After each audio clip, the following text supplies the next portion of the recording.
हुजूर अकरम सल्लल्लाहु अलैहि वसल्लम के पास एक आदमी आया और अपने बाप की शिकायत करने लगा कि या रसूल अल्लाह सल्लल्लाहु अलैहि वसल्लम, मेरा बाप मुझसे पूछता नहीं और मेरा सारा माल खर्च कर देता है। आप सल्लल्लाहु अलैहि वसल्लम ने उनके वालिद को बुलवाया। जब उनके वालिद को पता चला कि मेरे बेटे ने रसूलुल्लाह सल्लल्लाहु अलैहि वसल्लम से मेरी शिकायत की है, तो दिल में रंजीदा हो गए और रसूलुल्लाह सल्लल्लाहु अलैहि वसल्लम की खिदमत में हाजिर होने के लिए अपने घर से निकले।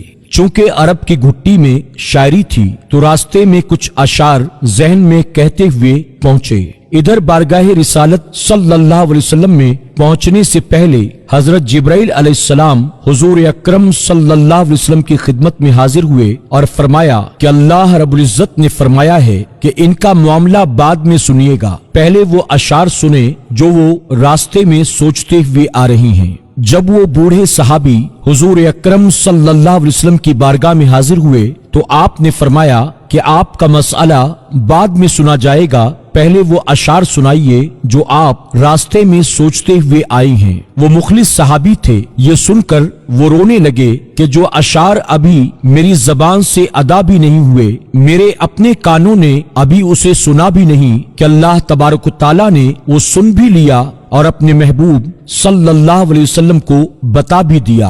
आप सल्लल्लाहु अलैहि वसल्लम ने फरमाया कि वो क्या अशार थे, हमें सुनाइए। उन सहाबी ने अशार को पढ़ना शुरू किया। आपको उनका आसान तर्जुमा बताने की हम कोशिश कर रहे हैं, क्योंकि जो अशार थे और जिस आला पाए के थे और जो जज्बात की कैफियत थी, उनकी सही तर्जुमानी उर्दू में मुश्किल है। बहरहाल अशार कुछ इस तरह से थे। ऐ मेरे बेटे, जिस दिन तू पैदा हुआ, हमारी मेहनत के दिन तभी से शुरू हो गए। तू रोता था, हम सो नहीं सकते थे। तू नहीं खाता तो हम खा नहीं सकते थे। तू बीमार हो जाता तो तुझे लिए लिए किसी तबीब के पास इलाज के लिए मारे मारे फिरते थे कि कहीं तुझे कुछ हो न जाए, कहीं तू मर न जाए। फिर तुझे गर्मी से बचाने के लिए मैं दिन रात काम करता था कि मेरे बेटे को ठंडी छांव मिल जाए। ठंड से बचाने के लिए मैंने पत्थर तोड़े, जो कमाया तेरे लिए, जो बचाया तेरे लिए।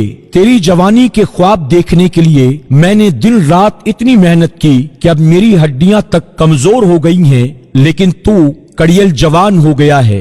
फिर मुझ पर खिजा आ गई, लेकिन तुझ पर बहार आ गई। मैं झुक गया, तू सीधा हो गया।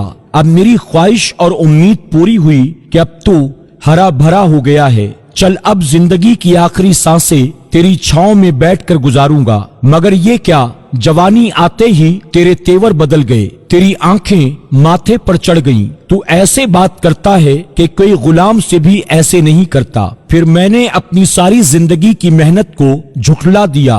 मैं तेरा बाप नहीं, नौकर हूँ। नौकर को भी कोई एक वक्त की रोटी दे ही देता है, तो नौकर समझकर मुझे एक रोटी दे दिया कर। ये अशार सुनाते सुनाते उनकी नजर हुजूर अकरम सल्लल्लाहु अलैहि वसल्लम के चेहरे मुबारक पर पड़ी, तो देखा कि आप सल्लल्लाहु अलैहि वसल्लम इतना रोए कि आप सल्लल्लाहु अलैहि वसल्लम की दाढ़ी मुबारक तर हो गई। आप सल्लल्लाहु अलैहि वसल्लम ने जलाल में अपनी जगह से उठकर बेटे से फरमाया, आइंदा मेरी नजरों के सामने कभी मत आना, और सुन लो, तू और तेरा सब कुछ तेरे बाप का है।